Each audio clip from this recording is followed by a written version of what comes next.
Hello, everyone. Welcome and thank you for joining us again. I'm Diane from Kent District Library's Programming Department, and I'm so excited to be sharing with you this fall a series of videos created by the Library of Michigan for the 2021 Michigan Notable Book Award winners. These author conversations introduce us to the incredible writing talent in our state and prompt those questions you might ask if you were to meet those authors in person. We learn about how they got started, what inspires them, and those unique details about their award-winning book that will inspire you to read. Today's conversation is with Stefan Szymanski and Silke Weineck about their really fun sports history book, The City of Champions. I hope you'll really enjoy today's author conversation.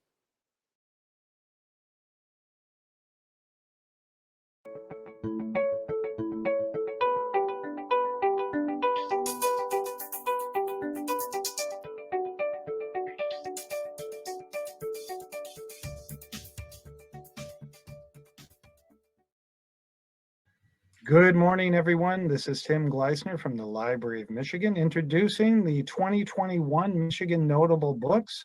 Today, we are here with Silke Weineck and Stefan Szymanski, talking about the book City of Champions. They are all about the history of sports in Detroit, a fascinating book. I can tell you right now, the committee was sold on this book because it goes beyond what we would typically talk about the history of Detroit with the Red Wings and the Pistons and the Tigers. Goes very far back, all the days of lacrosse, back in the very colonial times of the city of Detroit. And so with that, let me welcome Silke and Stefan. How are you today? Doing very well. Happy to be here.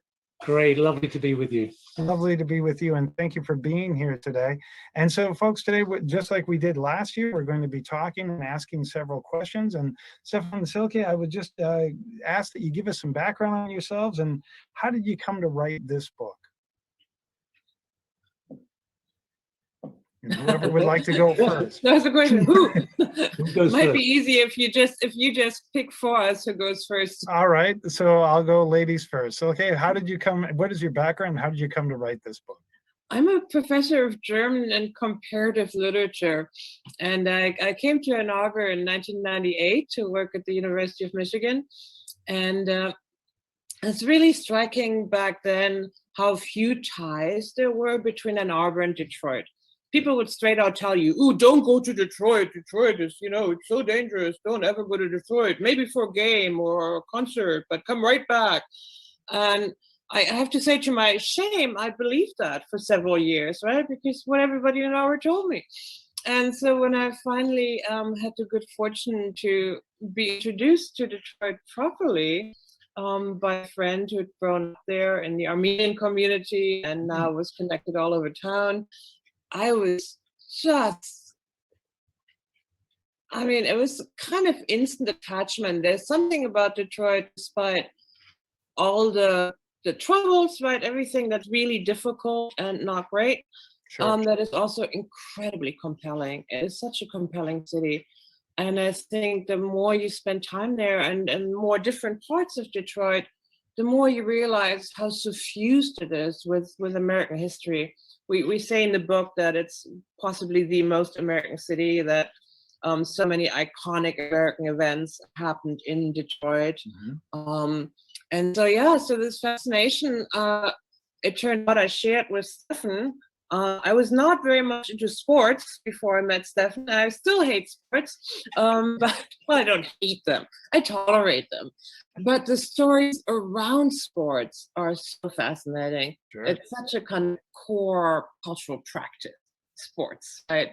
And as we say, teams are kind of the only institutions now that represent a city as a city. So so if you want to write about the city and you want to write about sports history and you want to write about the history of race and urban planning and the car and so on. Yeah, this brought it all together for me. Sorry, that was probably a longer answer than you wanted. No, absolutely fine. How about you, Stefan? What's your background? What brought you to write this book? So I have a slightly different trajectory from Zilka. So I moved to Michigan from London 10 years ago now, in fact. I'm an economist by background, so I don't know anything about literature at all. And my research came to be all about sports many years ago. Wasn't never a plan, but it happened.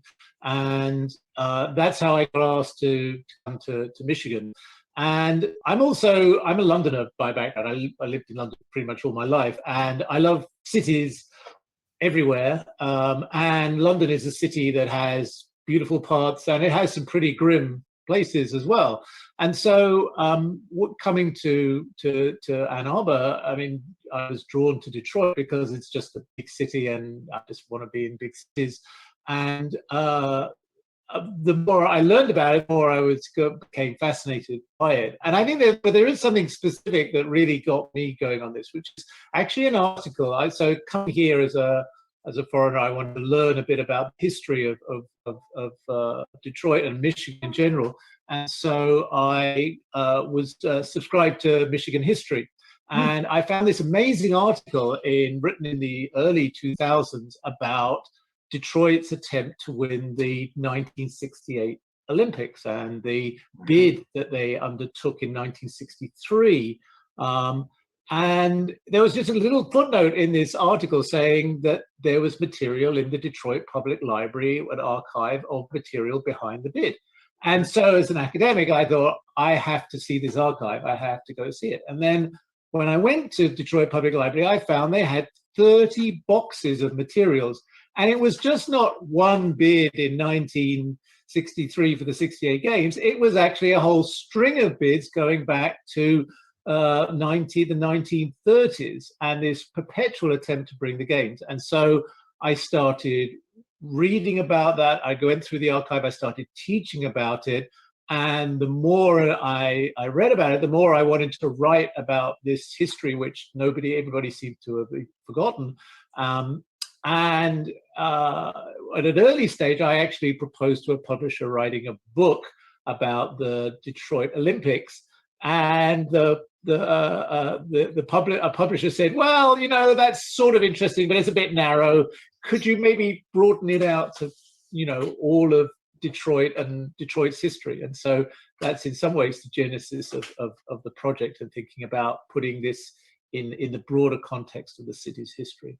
Very nice. So for both of you, being not from Michigan, not even from the United States originally, I mean, did you guys have any idea of the legacy of Detroit sports? I mean, were you aware of that before you came to Michigan?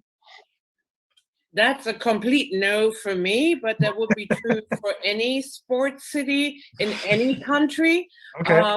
I mean, I barely know my German teams. I did know about Detroit, of course. Detroit, the car, and so on. Yes. Sure. Okay. But the sports, no, none. Okay. Nothing. Yeah, and so as an economist who writes about sports, I knew a lot about American sports in broad terms, particularly from an economic perspective. I'm thinking about how the business works, Sure. how revenues are generated, how the organization works, how it serves to serve the interests of those who organize the sport.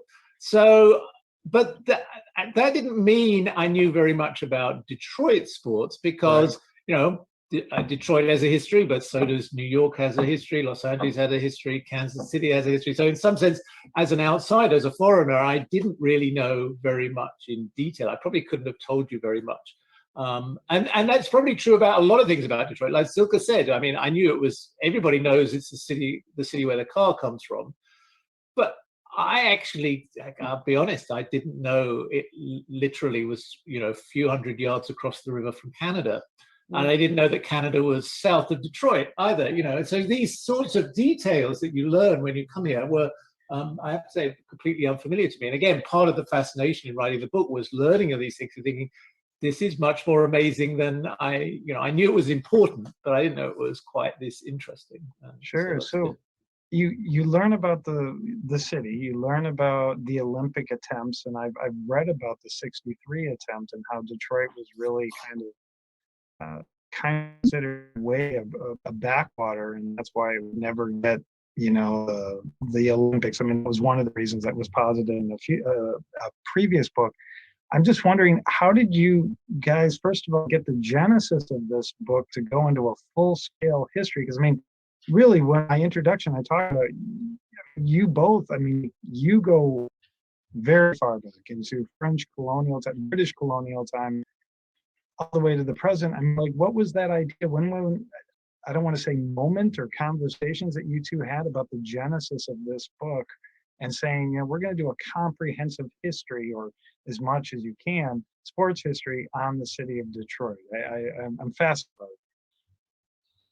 I think what happens is you look at one story and then you look at another one, and then you start reading up on Malice in the Palace, and then for me, I got completely compelled by the story of Joe Louis. The only athlete who gets 2 chapters in the book, and then you just realize that it seems that all of the city's history, or not all, but so much the city's history gets filtered through sports, but also vice versa, right? Sports is, as Stefan likes to say, it's such a mirror of society, right? For better and for worse. So it seemed you couldn't just tell 1 or 2 of the stories, right? An entire book on the Olympics, I'm sorry, Stefan, I think would be a little much. not fair. But I think also, I mean, what's been really important to me about this project is the way of actually really selling this all to Zilka and sort of actually persuading her that this really matters. So like she said, she's not really very interested in sports. And obviously I do like sports and I watch sports, so it's not hard to get me interested in this. And so, but Zilka just have to go beyond that. You have to say something more important. There's something about the reflection about who we are as a society and the way in which our everyday lives are woven into sports, and how in some ways, sports are the most prominent record of how ordinary people reacted to events that were going on at the time. It's too much of history is written as a sort of the great man theory and everybody, all the great figures, whereas actually how people interacted with history through their sports, it tells you about the roots of the culture. And one thing we say in the book is, I mean, in our view, Detroit was pretty much the most important American city of the 20th century, which makes it pretty much the most important city in the world in the 20th century. And that's something that I think already I think if you'd said that 50 years ago, you wouldn't have had much of an argument about it. I think people would have accepted that as an argument. You might disagree, but people would say, yeah, obviously this is really important. And I think people are, starting to get, I think the thing we do to try and bring this back to people, say, this city really, really mattered. It was not a trivial place. This was the center of the evolution of our lives in the 20th century. So as a mirror to greater society, like what story really stands out for each of you as a mirror to that contemporary society? I mean, like with Joe Louis or, the Tigers, whatever it might be. I mean, what stands out for you guys in this book, City of Champions, as, being a very good mirror into what was going on in society at that time? And I'll throw it out to you, Silke. I'll go ladies first. Sure. I think it's a risky thing to ask me to talk about Joe Louis because you might still be here 5 hours later. I'll try to be concise.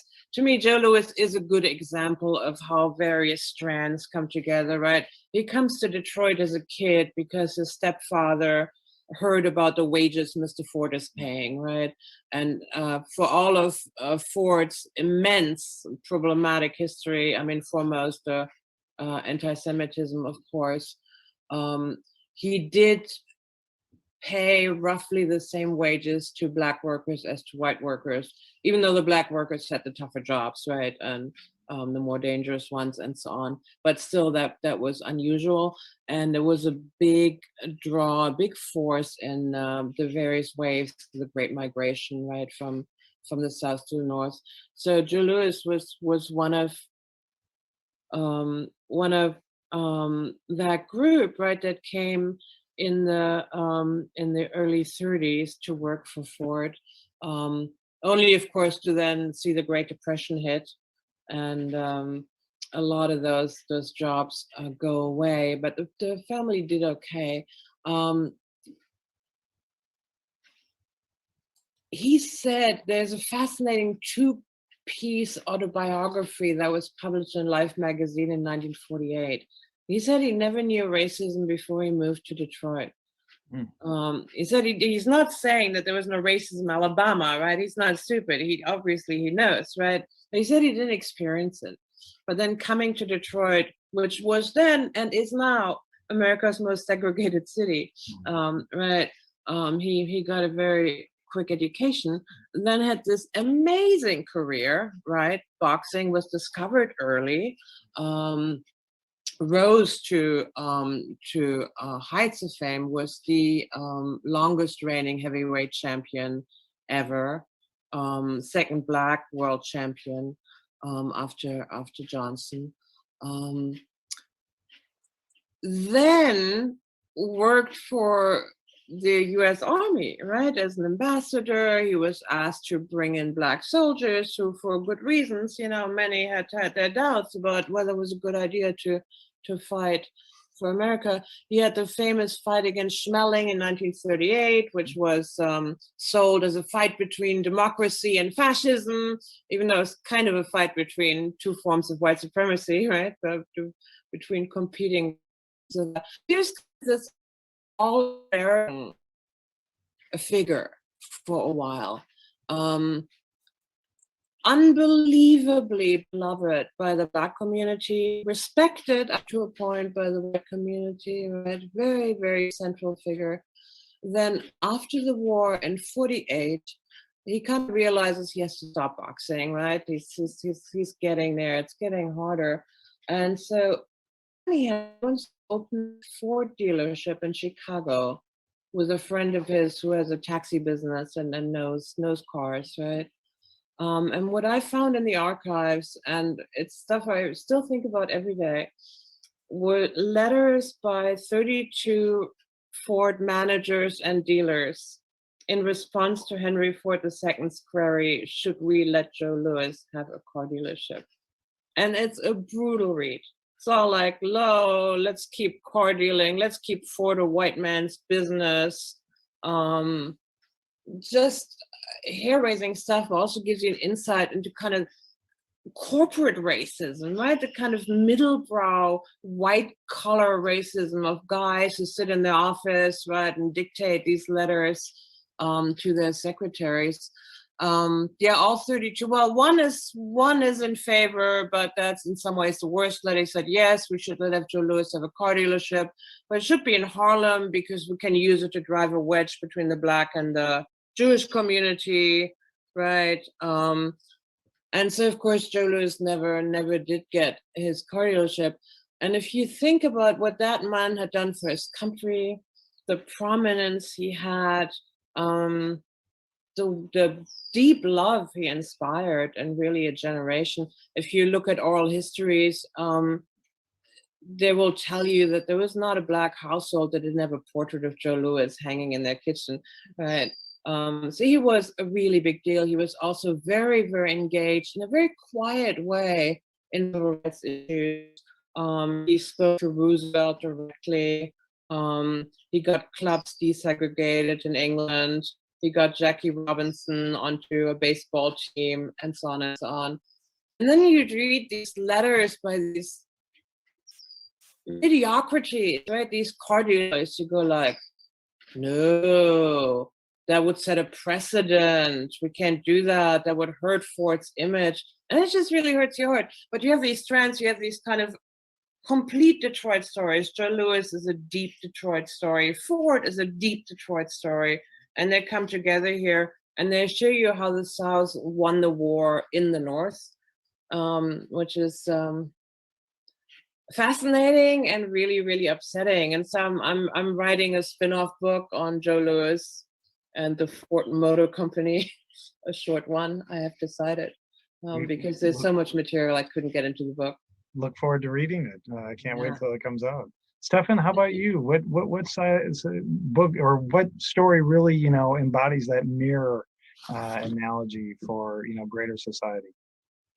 So, in the way the book works is there are 30 chapters. Each chapter is devoted to a specific event, and around that event we tell the story of what Detroit was like at that time and what was going on. And many of the stories are, triumphs, winning titles, and things. Some are quite funny, but I think to exemplify the sort of social side of things is actually somewhat sad story. It's actually from 100 years ago this year, in fact. There was a car accident in 1921 where a kid called Alphonse Kronk was run over by a car. And obviously, a child being run over a car is a terrible tragedy that everybody can feel that the horror of that. But bear in mind that in 1921, the car accident was a relatively new phenomenon, right? And you wouldn't have had it in many parts of the world because there still weren't that many cars. But of course, in Detroit, there were lots. And of course, the name of this kid, Alphonse Kronk, will ring a bell with anybody who knows about Detroit, because the Kronk name is associated with an incredibly successful boxing gym that developed in the 1970s and 80s with probably one of the greatest boxing trainers in history, Emanuel Stewart. And a different chapter, we tell that story. But people often wonder, why is this famous gym called the Kronk? And it's actually named for Alphonse, the kid who died, because as a result of that, his father was actually a politician in Detroit, a small local politician involved in represent his local Polish community. It's a Polish name, and as a result of this, he helped establish the Kronk gym as a recreation facility, because in the 1920s, there was a real shortage of things for kids to do, and people were starting to realize you need to get the kids off the street and put them into recreational facilities. And there were a whole bunch of these being created in Detroit in the 1920s. Detroit, of course, you can imagine, 1920s Detroit was immensely rich, so that the city actually had quite substantial financial resources to invest in really the beautification of the city, because up until that time, it had suddenly grown like topsy, and with the car industry, and it needed recreational facilities. The Brewster Gym, where Joe Louis trained, was another product of this investment in facilities to be accessible. And in some ways, the tragedy of Detroit actually goes back to this era, because the investment program was picking up in the 1920s, and there were a lot of plans to turn Detroit into a really, really beautiful city with open spaces, a transit metro system that would move people around. And if all of this had happened, many of the things that have happened since would not have come to pass. The city would have remained, the population would not have moved away in the way that it did. And what put a stop to that was obviously the Great Depression. When the Great Depression hit, the city actually went bankrupt. I talk about the bankruptcy in 2011.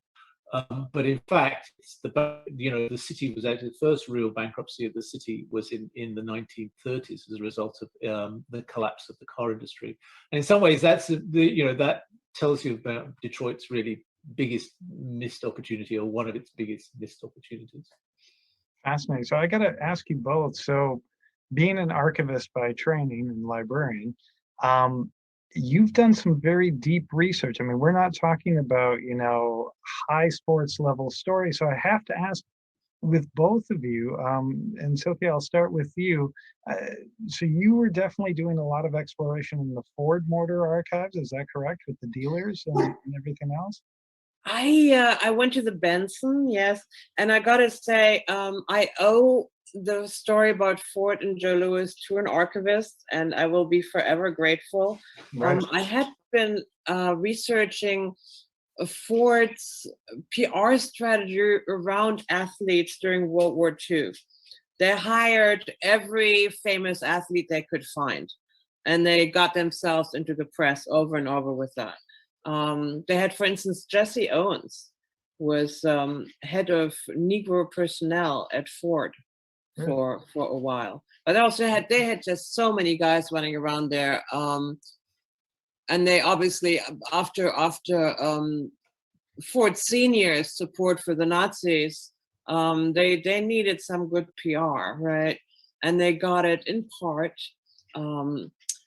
From these cutesy stories about athletes, and the Ford itself, the corporate Ford archives were not particularly helpful on any of this research I found, sadly. Okay. But the Benson is great. And so I couldn't get that far. They didn't have much on Jones either. And I asked, well, do you have anything on sports that I might find interesting, writing this book about sports in Detroit? Right. And so one of them writes back, said, well, I have this folder about letters about Joe Louis that's only been checked out once before by a high school student. And this was Would you like to look at that? This was of like, oh my God. Was this of the auto dealers in this folder? The auto dealers that you were talking about? That was so it was in the estate of their general manager, Walker Williams. So he had spearheaded this collection of letters denying Joe Louis the chance to sell Fords. And yeah, so one of the folders in that estate was just those letters, together with a note to Henry Ford II. And yeah, and so I would have not found this. I didn't know about this. I read a bunch of biographies of Joe Louis, and they mentioned this in passing. Oh, Louis wanted a Ford dealership at some point, but came to nothing. Famous boxers, business ventures often don't, work out. That's not unusual. But nobody had ever seen those letters. I mean, the archivists obviously have seen these letters, right? But none of the biographers had ever seen those letters. And yeah, and I was just flabbergasted. So I will be forever grateful to the archivist at the Benson for showing me that, because it's just, yeah. It's like 48 in a nutshell. It's all about Truman, right? How scared they are that the civil rights legislation might actually succeed, that Truman might pull it off, right? So yeah. Very fascinating. Stefan, you the archives, yay. Well, and thank you for that. We do collect obscure things, that's for sure. Oh, thank you for doing this. Without that work, which goes unfound. In any history book that I ever interview for, I always am fascinated in research. And Stefan, you walked into a collection at the Burton Collection, I believe, probably at the Detroit Public Library, with the 30 boxes. Is that where you came across the Cronk story, Alphonse Cronk? And it must have been just to see 30 boxes, and I've been in the Burton Collection numerous times. I mean, it's a huge collection. It's the largest collection of Great Lakes history in the country, if not the world. And I mean, did you just keep coming back? I mean, how did you find that Alphonse story? I'm sorry, and I'm sorry going on about that. So actually, the Alphonse Cronk story was not found. It was not in that archive. Actually, one thing I think for us as researchers, life has just become really, really easy. To be honest with you, with digitization, yes, and Amazon, really, to be honest. I mean, you can see behind me bookshelves. I've got several bookshelves of books on Detroit. I mean, there's not pretty much anything that's ever been written. I've acquired Sure. from secondhand bookshops, from which you can get online, or from directly from the current publishers. So that's one thing you can do that. It's much easier to do that research. And the second thing, of course, is newspapers.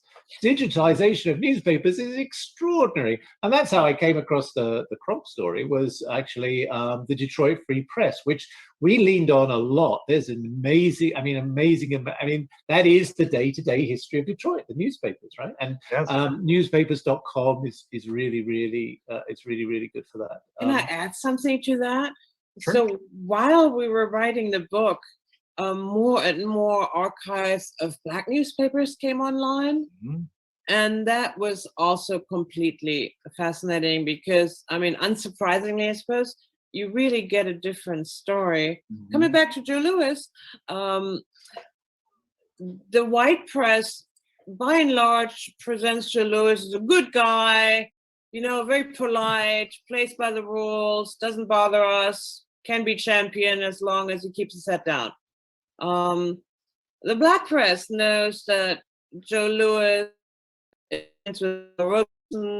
is organizing the benefit for Isaac Woodard, refuses to perform on segregated army camps, and so on. None of this you will read in the white press, right?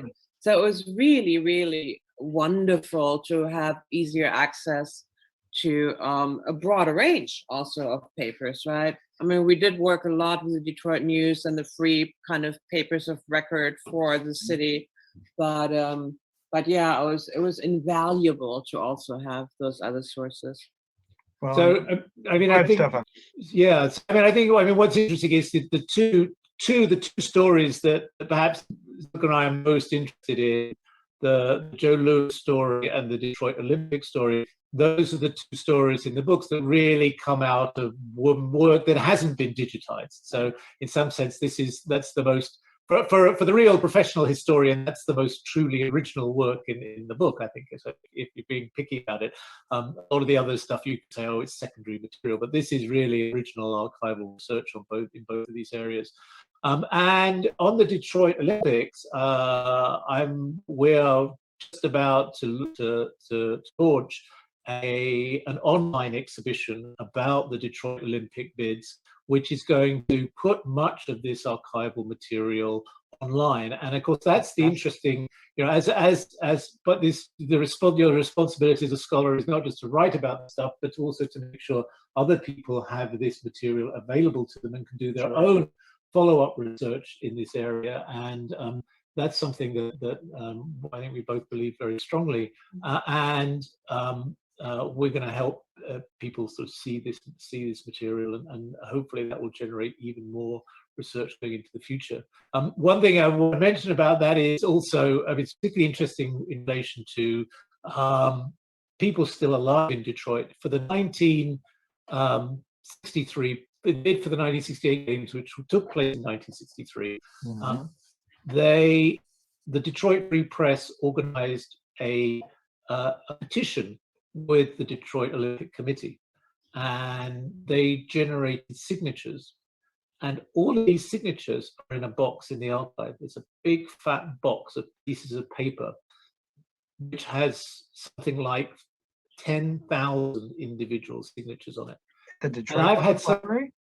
it's in the library.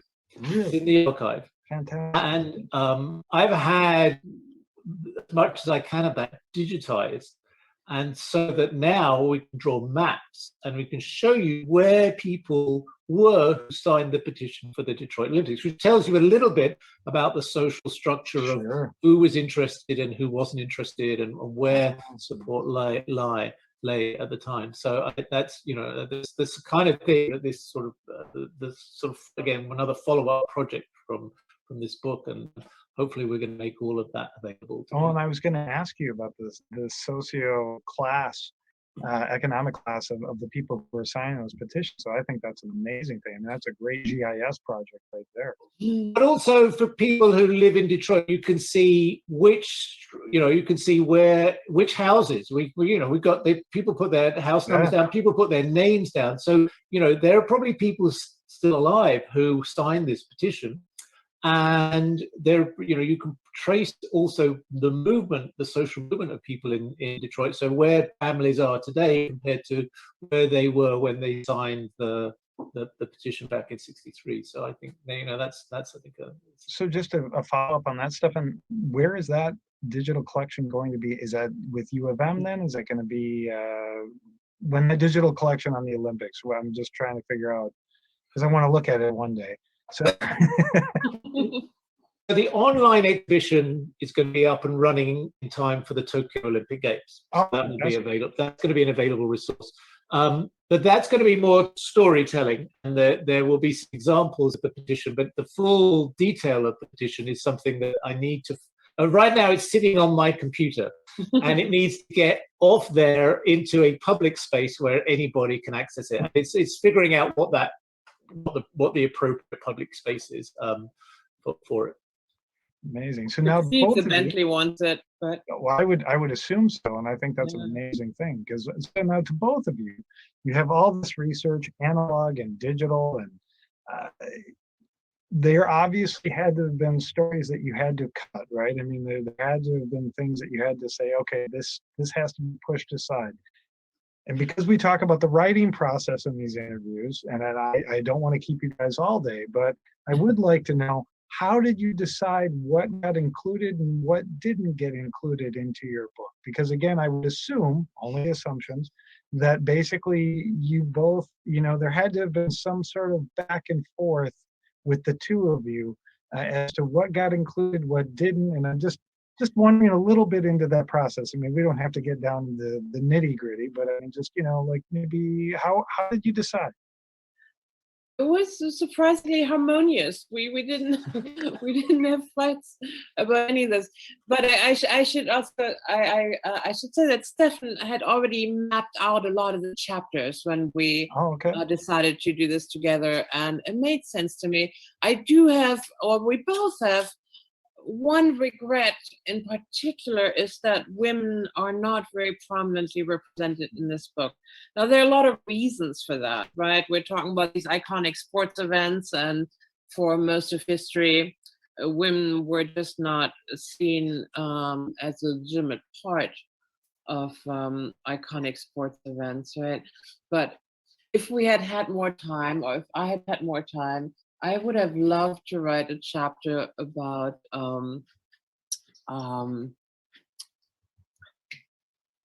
roller derby. Yes, thank you. See, my guilt has me blocked on this, on roller derby, which is such a completely fascinating sport, and and female sport, right, predominantly. And what's, again, it's such a confluence of Detroit, because the roller derby now takes place on the 3rd floor of the Masonic Temple. Right now? Yes. Well, not right today, but these days. Okay. So you go into this grand old building, marble everywhere, 3-story columns, and go into a fabulous elevator. You go 3 stories up, and there you are with the roller derby. It's absolutely wonderful, this kind of confluence of contemporary, very fun, very in the Masonic Temple. I mean, female sport, and this grand old building. I just completely love it. And we just ran out of time. And there was also a question of, then you have like one chapter about women's sports becomes tokenish. But yes, I hope somebody else is going to write the history of women's sports in Detroit, because I'm sure there's a lot there. Well, and there's such a contrast there too, right? A female sport in the male fraternity hall. I mean, Grand Hall. Yes. It's an all-male fraternity. Exactly. Silke talked about that you had it mapped out. How did you map it out? How did you have this all planned out? What was the logic behind that? Well, so a very long time ago, I read a book by William Dalrymple called The Jinns of Delhi, or The Jinns of India, I think it's called. And this book left a really big mark about it. It's a history. It's a sort of a sort of literary history of the city of Delhi in India. And what is striking about it is that it goes backwards.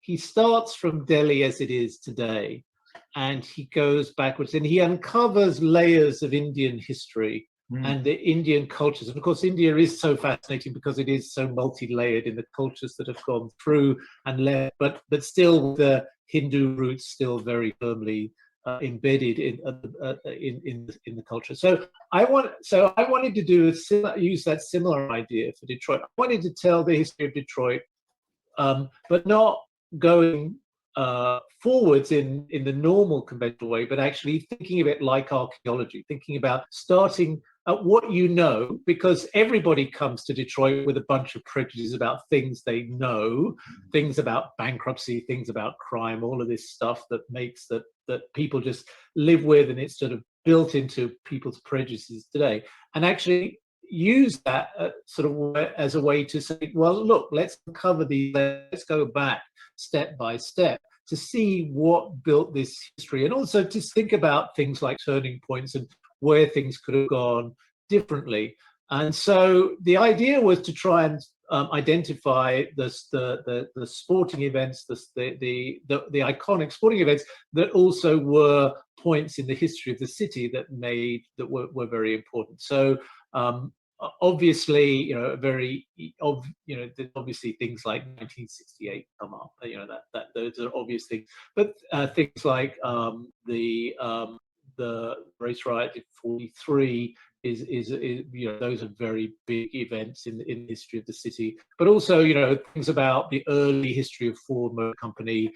The Ford race in 1901, he wins, that enables him to raise the capital, enables him to build a company. These sort of stories are very clear. And so, going back to your question about where so the problem is you want to have a fairly steady flow going back, and you don't want to have too long a gap, but you can't put in, can't be what every consecutive year. So the problem arose where there were periods where several things happened. I think the biggest one that probably people reading this book would be most, Detroiters certainly, would be most surprised about is we don't give a whole chapter to the 1984 World Series, which is, was the last and the fourth World Series win of the Tigers. Sure. And again, Tigers fans will be really irritated by this and think that that's unfair. And in fact, that's where we focus on. In fact, we focus on Tommy Hearns and the Kronk Gym in 1985, and so that we didn't want to put that next to it like that. So that was one. I think another one that comes to mind. And there weren't many of these problems, but the other one that comes to mind is really the treatment of the Great Depression. So around the turn of the 1930s, as Thomas Subaru has pointed out in his very great book about the history of Detroit, one of the most important books ever written on the city, as he points out, what happened in Detroit in the 60s and 70s was all, it all goes back to missteps going back to the 30s, 40s, and 50s, and what was happening in Detroit in the 1930s was so important, and we could have probably spent a lot more time on the impact of the Great Depression. So those are the two that come to mind immediately. Okay, and so for both of you, what was the most surprising as you do the archaeological uncovering of the city? What was the most surprising thing that both of you found out about Detroit? Silke? I'm probably not allowed to say Joe Louis again. You can say whatever you want. It's your book. I think, for me personally, what was most surprising was how engaged I got with any of these stories. How interesting sports turned out to be, after all. But another thing was, we always knew that race would be an important part of the story of Detroit, right? And if you kind of two white Europeans who kind of land in Michigan say, "Oh yeah, Detroit, right? We're going to write a book about Detroit." There's something uncomfortable about that, right? And you have to approach that with really a great deal of humility. I think. I mean, I do think sometimes outsiders can see things that insiders might be too close to, but that only goes so far, right? And so it turned out in the end, there's hardly any chapter where race does not play a role. And we knew that would be the case in the post-war era, right? When Detroit gradually becomes a black city. But it was the case throughout Detroit's history, right? And that's something I learned, right? And I would feel ashamed to say it's surprising, but it's definitely something I hadn't expected to happen with such intensity. Okay, thank you. Stefan? So it's one thing to say that you're going to tell the story of a city through its sporting events, but you do have to find the sporting events to actually tell the story. And when I wasn't completely confident that there would be enough sports, particularly going back into the 19th century, to actually sustain this. And that was a really pleasant surprise. That there's, and as you mentioned, we could even go back to 1743, 1763 and find a sports event that is connected to the city of Detroit. And so that was obviously a very pleasant surprise, because otherwise it wouldn't be a book, right? I mean, that wouldn't have happened. So that was a pleasant surprise. Okay. Well, I want to say thank you both. And just the final question of the day, being chosen as a Michigan Notable Book Author or award winner, what did it mean to each of you? I was so touched by that. I've lived in Michigan now since 1998, right? But to be recognized by your state and then by a library full of books. We're scholars. We love books. Books are central to our lives. I found it really moving. It meant a ton to me. Thank you so much. Oh, you're welcome. You're very welcome. Stefan? Yeah, I mean, when people say, "Where is your accent from?" I like to say the Upper Peninsula. It's just such an honor to be recognized by the state that you've been adopted by. I'm just immensely proud and pleased and honored. It's just lovely. And it's a great book, and I can tell you right now, the committee, when we were deciding on this book, and I was definitely one of the voices that said it's about sports and its history and it's Detroit, and it's not just the Tigers and it's not just the Lions or the Red Wings. And quite frankly, we all agreed as a committee that this book must be chosen because of the history of sport in Detroit. And so we are all very grateful for what you wrote, and thank you for being here today. And thank you all for viewing it. And again, we're here with Silke Weineck and Stefan Szymanski talking about book City of Champions, 2021 Michigan Notable Book Award winner. And both of you, thank you so much for a lovely conversation. Thank you for being here today. Fun. Thank you. Thank you for your contribution to the literature of the state.